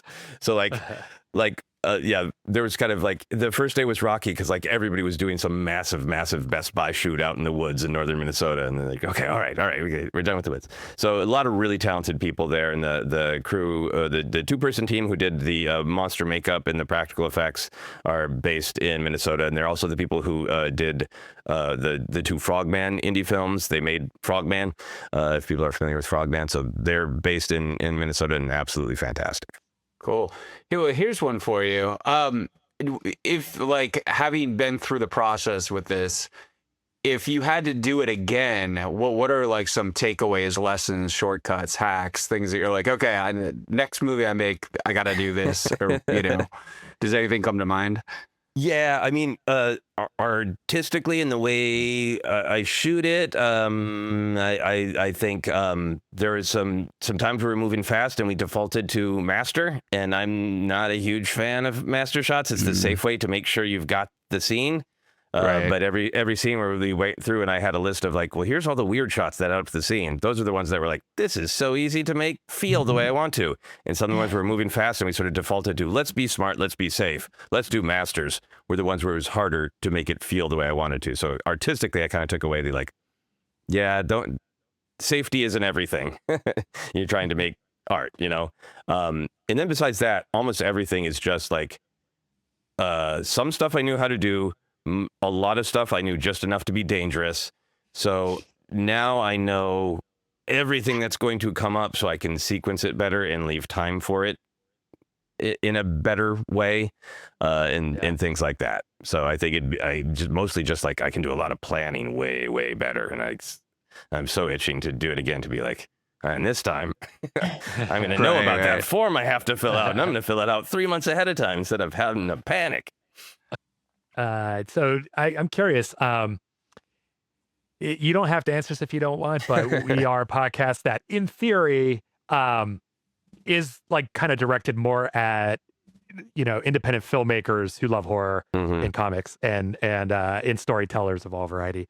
But so sometimes we like to kind of get a little more to the nuts and bolts, and this is obviously a common question at every Q&A across America. But can you talk about the budget and how you raised that at all, or give any insight to people who might be in a similar situation as you? Yeah. No, I don't mind talking about it at all. I think people should. I think that's one of the other things that I got out of this is I want to give advice to anybody who wants it, because it was hard to find people sometimes to give advice, because we're all baked in, well, let's watch a video of Christopher Nolan talking about art, and that's great. But then you get into the middle of it, you're like, but Christopher Nolan, how do I budget for crafty? Like the practical stuff. So the budget for this ended up being around $290,000, and it had to be under $300,000 to keep the SAG contract at the lower rate. And because I could not possibly raise more than that. So most of it came from private equity, which is, basically you get legal forms written up and the investors own a percentage of the film. So basically you start out as the production company that is making it owns 50% of the film, and then you have 50% of it to give out to investors based on, percentages get dictated based on how much money they give you, and the investors get paid back first. Participation. Yeah. They get paid back first, and then with interest, and then once they get paid back, then they always own a piece of it. Right. So a lot of it was raised that way, and then a lot of it was raised through some big chunk donations, but a lot of just friends and family doing smaller donations through that Film North, just straight up tax write-off donation. And in terms of advice about it, I mean, I think if people are interested in making films, they should just try to make them any way they can. Start out with you can just make something with your phone, just to like feel like, do I like this? Does it make sense to me? And then I think once you get into wanting to make a feature, you know, it is just a challenge to find the money. Like, do you have people in your life who believe in you, who have some money? Like, it was not fun. Like, I'm from the Midwest, and you don't even ask somebody to buy you a cheeseburger at lunch. Like, like, so to like, I was really committed to doing this. So I sent a lot of emails I didn't want. I like gave myself mental tricks of like, when the clock turns to 7, I hit send. So like, just to cope with the anxiety of it, like, the email's written, but I'm gonna wait until, because I've made this weird deal with myself. When it hits 7, I have to hit send. Like, nobody, and I expected people to get mad at me, and nobody ever got mad at me. A couple of people were like, bless your heart for thinking I have that kind of money, but no. But 100%. I think that's, if people are also feeling like shy about it. My experience was that people were really happy to hear that someone was trying to do something that they really wanted to do, and that was, you know, bigger and challenging. And so people, and kind of like, it's true. It's like, it's the next step on what you want to do with your life, you know? And the attitude was that people wanted to help me. And more often than not, people were like bummed they couldn't. Totally. I had that same experience on my first film. Cool. And it was like, people kind of, at first, you know, you're like, I was worried that people would like kind of want to like tear you down, or perhaps make fun of you behind your back or whatever. But like, the reality is that when you're really committed to something and people can tell, I think people are a little bit envious in a way that they don't have something like that, and they haven't taken the risks in their life or currently or whatever. And even if they have, they just want to see you succeed and be a part of it, and are more inspired by it than, you know, threatened by it. I mean, there's always somebody, but you never, you know, it's like you said, I think people are more scared of it than they ought to be. Yeah. And I think, you know, I know like back in the day, you know, the advice was, you know, ask the professionals in your life. You ask your dentist before they open up your mouth if they'll, you know, give you money. And I think some of that has gotten harder. But I reached out to some of my friends who I knew, like, you've done really well in life. You've led a good life and you have a good job. And they really had that perspective of like, this is really cool that I've led a good life and I have a solid job doing a thing I love, and it's maybe not creative, but this is a way for me to be a part of something creative and, you know, an old school patron of the arts. I think a lot of the folks who were excited about it were coming from that perspective of, this is a cool thing I get to do and be part of because I've been successful in life. That's great. Oh, that's great. I'll share. Have you ever seen the master class with Spike Lee about directing and filmmaking? I haven't. No. He has a pretty good anecdote about this stuff. Like when he was shooting Malcolm X, they ran out of the budget, and he's like, "Oh fuck, what do I do?" And he's like, "I have to reach out to the like richest black friends I know." So he reached out to Magic Johnson, who gave him X amount, then Oprah Winfrey, who gave him X amount. And he saved Michael Jordan for last because when he talked to Jordan, he was like, yeah, Magic threw in some money. He's like, how much? And he tells him, he's like, all right, I'll double that. I thought that was kind of great. Yeah, that's amazing. That's pretty great. I read a great book called My First Movie, which is a collection of interviews from like 2000, where this journalist went around and interviewed, established filmmakers about their first film. And he was interviewing the Coen brothers about, and the Coen brothers are from Minnesota as well, drive around St. Louis Park, which is a suburb of the Twin Cities, Minneapolis and St. Paul. And they have a great story there about like, you know, this was like early 80s, and they're going around with like an actual like projector to project film of the little teaser they made and set up a screen in like random dentist's living room. And they have this story about, there was one time we pulled up and we slipped on the ice and we crunched this guy's car, the guy we were going to pitch to and ask for money. We smashed into his car, and they're like, should we just leave? Do we go in? And like they went in and they told him like, hey, we would love to ask you for some money. Also, we hit your car. And it was just like, yeah, none of this is easy. It's all scary and weird, and you got to do it. Was that like for their blood simple pitch? Yeah. I want to see that thing they did before that. Wait, just curious.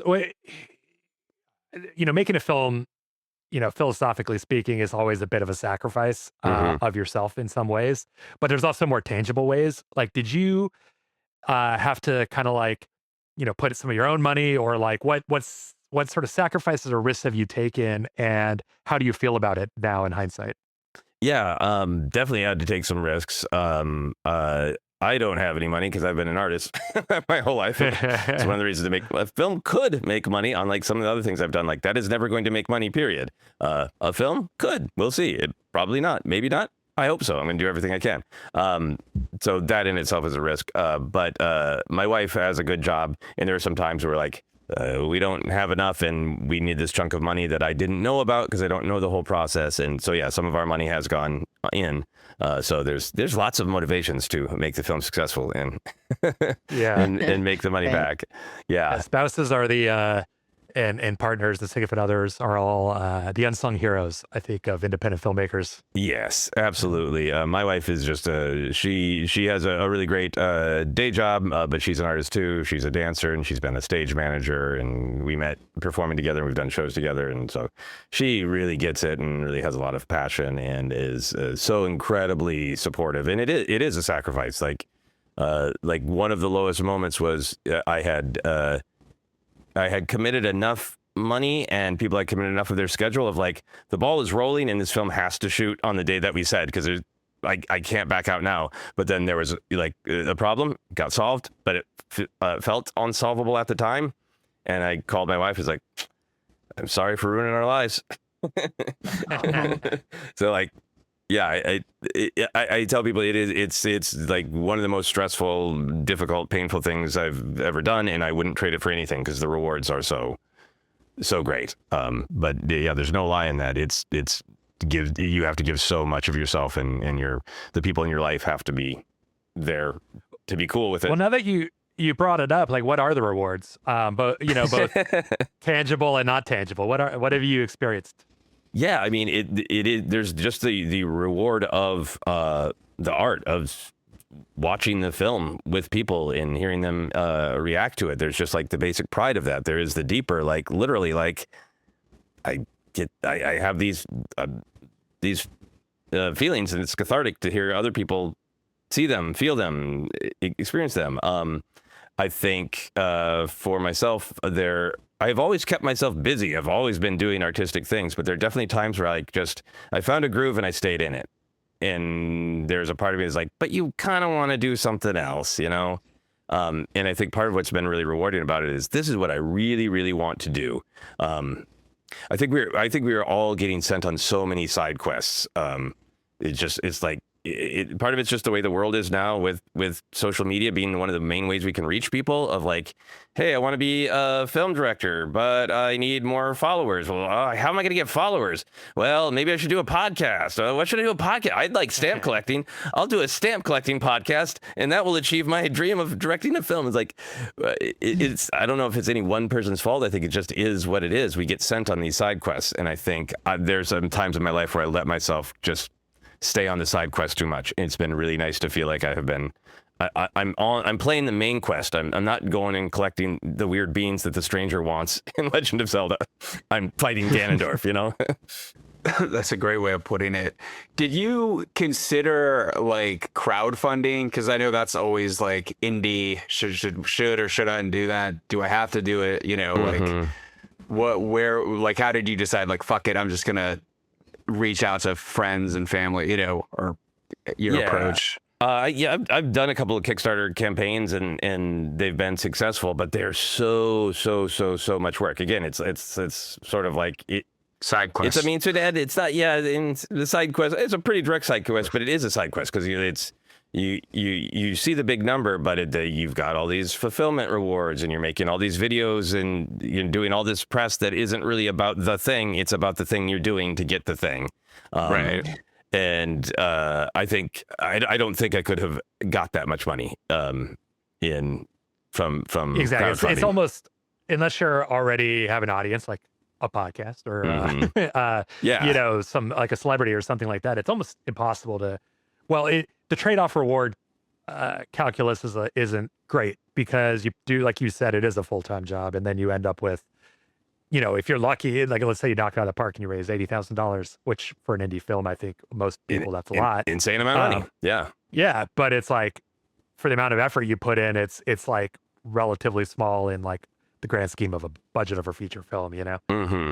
Yeah. And it's, I mean, for some feature films, that goes a long way, but there's, you know, a majority, I would say, like it's if you're lucky, like not even a quarter of it, you know? Yeah. So, Yeah. and it's hard to get $80,000 on crowdfunding. Yeah. To be perfectly honest. Yeah. And Taff, you work in social media, right? I mean, I do. Hey, thanks. Yeah. how do you feel about when I call it a side quest? I certainly don't mean that in an insulting way. How do you feel about like how much people are reliant on social media to get to where they want to be? I mean, like, I've been doing it for so long before it was this vital thing. So for me, it comes second nature. So I feel like I have kind of like a privileged outlook on it. Overall, I think social media is a curse. I think it's absolutely what ever happened to us.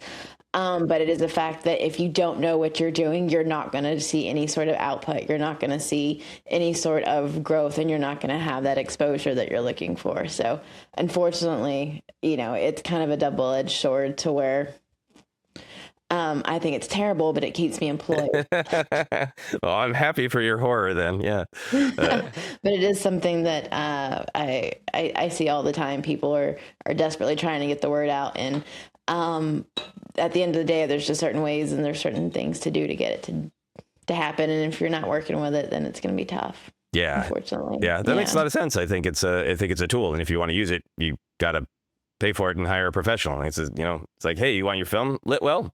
Hire a good cinematographer and a good gaffer. If you want a great crowdfunding campaign, you got to hire an expert because it's a tool. It is. It's an absolute tool. In all the ways you can possibly think of it, it is a tool. Have you seen any positive results coming out in terms of like next projects or opening doors that weren't open before? And where do you see this going in the trajectory it's on? Yeah, so there've been some little cracks in doors. So definitely some different. I think people look at you differently, and I think it's easier to have certain conversations with certain people. Like the only reason I was able to do this is I made a short film that was like 22 minutes. And I made it with a lot of the same crew, with the cinematographer Matthias and same gaffer, same hair and makeup person Claire, and that was kind of my proof of I can do this. And a lot of even my friends, some of my friends who have good jobs and gave me generous amount of money probably wouldn't have if I hadn't made that short film. And they're like, oh, you can actually follow through. You can do this. Okay. So I'm hoping that I will find even more people, like now that I have made a feature, it got a distribution deal, it is going to theaters, it's going to be on physical media, that some of those conversations will be easier to say, like, look, I already made one. And I'm really determined to I can't control it, how people feel about it. Art's a conversation, and I've said my part, and the audience gets to say theirs. I can control the promotion of how often I talk about it, who I talk about it to. Thank you guys for letting me talk about it. So I'm really determined, as I was to make the film, I'm determined to make sure that it gets out into the world and it has every opportunity to find its audience. And by finding its audience, make its money back. And I think when it makes its money back, then it becomes a much easier conversation to make the next one, which I really want to do as soon as humanly possible. Yeah, that makes a lot of sense, man. And congratulations on that. It is very hard to make even a short film. So that's awesome. You've stepped up to the plate and mission accomplished. And I really look forward to seeing it. Yeah. It sounds like a lot of fun. I think, yeah, I really think anybody who wants to do it, and you guys have made films, that it really is just a matter of that I can't recommend that book, My First Movie, enough, because it's essays with lots of different folks from lots of different, countries. So not everybody in lots of different ages. So not everybody's coming from the same background. And almost all of them are like, I don't know what happened to me. It was like I was possessed, and then this film needed to exist. And everybody talks about the stress and the fear, and like, there's some awful things that happen. I can't remember the director, but he's a known director, and went through all the normal hell of raising money and getting producers on board to greenlight it and blah blah blah. And he's so happy the first day, so scared, and he's shooting the footage for like a couple days, and he looks at the footage and it's all terrible, like out of focus and things in the shot that aren't supposed to be in the shot. And he goes to the cinematographer, like, what happened, man? Why didn't you tell me? And the cinematographer broke down. Was like, I'm sorry. I was really jealous that you got to direct a film and I was ruining all the shots on purpose. Holy fuck. And right now I'm spacing what the film is, but it's like a known director in a known film. And that's what he went through. And like reading things like that just reminded me of just like, you just got to decide to do it. And then every obstacle is just like, well, okay, how are we going to get past that? And it was nice to read, like, I was thinking about that as like any problem while we were shooting. It's like, my cinematographer didn't ruin the shots on purpose, so I'm already doing better than a known director. James Cameron has a quote that, like, he says, filmmaking is not for the faint of heart. And you can hear that and be like, okay, that makes sense. But until you do it, you really don't understand how much that is true, I feel like, especially with what you're saying. Because it is demanding, and there is a lot of like, oh shit, problems. How the fuck do I figure this out? And the clock's ticking and money's going out the window. And particularly as an indie filmmaker, because the lack of resources, you can't like buy your way out of problems, and you don't have the comfort of knowing that like let's say you're doing a studio film, this never happens, but a studio film for your first project. And, you've got guardrails, you've got people there to help you. They're going to bail you out because they don't want to lose their money.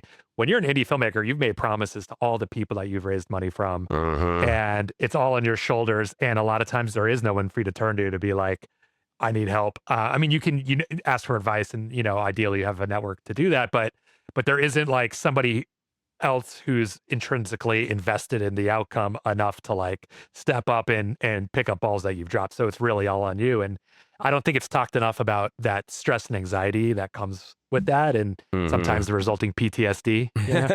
Yeah. And I had a lot of partners on the film who did important moments, stepped up and kind of went the extra mile, where they could have been like, that's not in my job description, and that's not what you're paying me for. There are a lot of moments where people kind of stepped up and helped, but yeah, at the end of the day, it is sort of like, if it gets real rocky, it's like, yeah, it's your film, dude. At the end of the day, we're gonna go home now, and you figure it out is right. It's correct, right? So that is definitely a thing to watch out for. Great. Well, I just noticing the time. We've been talking for almost an hour. Do you want to leave us with some thoughts to the next generation of filmmakers or something out there that might be listening on like anything you want to share? But like, I was thinking words of wisdom or inspiration or something like that. Yeah, I think if you want to make something, just start making it as soon as possible with whatever tools you have, and don't worry about the first thing needing to be anything. I think, you should just pick up a phone and make something in your living room to see if you love it. And then from there, you can learn all the tools. And the other advice I would give is, I really believe that, sound is 50% of it.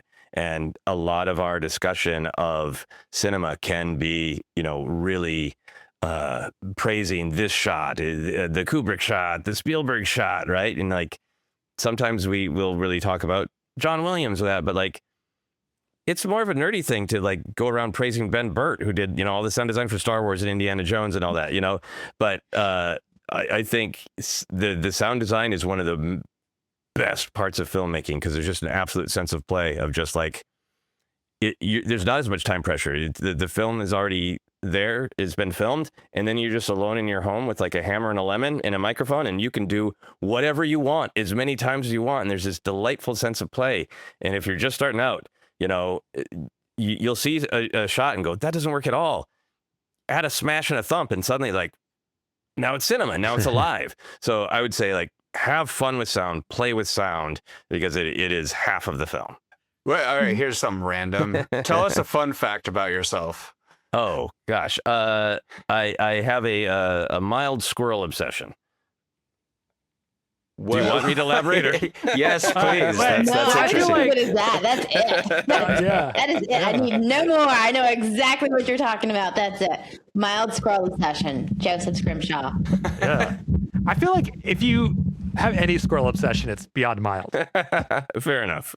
Yeah, do speak on that real quick, because I'm curious. I'm a curious individual. I found them, funny from a young age. The way I think that they feel so like they're looking everywhere, and then they fixate on one thing. And I think I just sort of related to that. Like everything is overwhelming until now I have this one thing to just uber focus on for a few minutes. And coming out of that, I was doing sketch comedy with my older brother and some other people. And we needed like kind of a weird walk-on character. And I was just like, I want to be a squirrel guy. And our costume designer built me a large squirrel costume. And I came on stage in a squirrel costume and did the Alas Poor Yorick speech from Hamlet. And it was just this random thing, but everybody's like, this guy likes squirrels. People started giving me squirrel stuff, and they've become a part of my life. I like that. So is your next film going to be a squirrel movie? A squirrel horror movie would be great. I'm sure It's there are about time, man. You could take after Peter Jackson's Black Sheep. I guess it wasn't his. It was his Weta workshop where he did Black Sheep. You could do something similar with Attack of the Squirrels. Attack of the Squirrels. All right. I will get your help on the social media for that. So before we go, do you want to tell the audience where they might be able to check out your film and when, and how to find you on social and all of that stuff? Yeah. So the film, like I said, is being released through Antenna Releasing. So you can go to antennareleasing.com/films/dead media. And it's currently on a roadshow called the Bonus Features Tour because it isn't just a screening. I do an introduction. I give away a weird DVD. We do Q&As after every screening. Taff is doing moderating a Q&A for us. So we're getting lots of cool people like Taff to do kind of different style Q&As and really make it an event at all these screenings. And we started with some dates here in Los Angeles, and then we're going up to the Pacific Northwest, into the East Coast, into the South, into the Midwest, and ending in Minneapolis in August. And then we're going to take a couple weeks off, and then we're going to do a second leg. So it's going to be out and about on the road for a while. So you can hide, but they're going to find you anyways. Yes, exactly. And if you want to follow along closely, we've got an Instagram account at Dead Media Movie, and you can find me in all the different social medias with just my name as my handle, at Joseph Scrimshaw. Yeah, and be sure to pick it up on physical media when it's available. Mm-hmm. Yes, I can't wait. That's going to bring us to the end of today's episode. We want to give a big thank you to Joseph Scrimshaw for coming on the pod to talk about his new movie, Dead Media. You can check out today's show notes on nightmarelogic.net or follow us on Instagram at nightmarelogicpod. We also want to give a shout out to our composer, Lars Lang Peterson, for the score. Until next time, hang out, have fun, don't die, and come check us out next time we stream.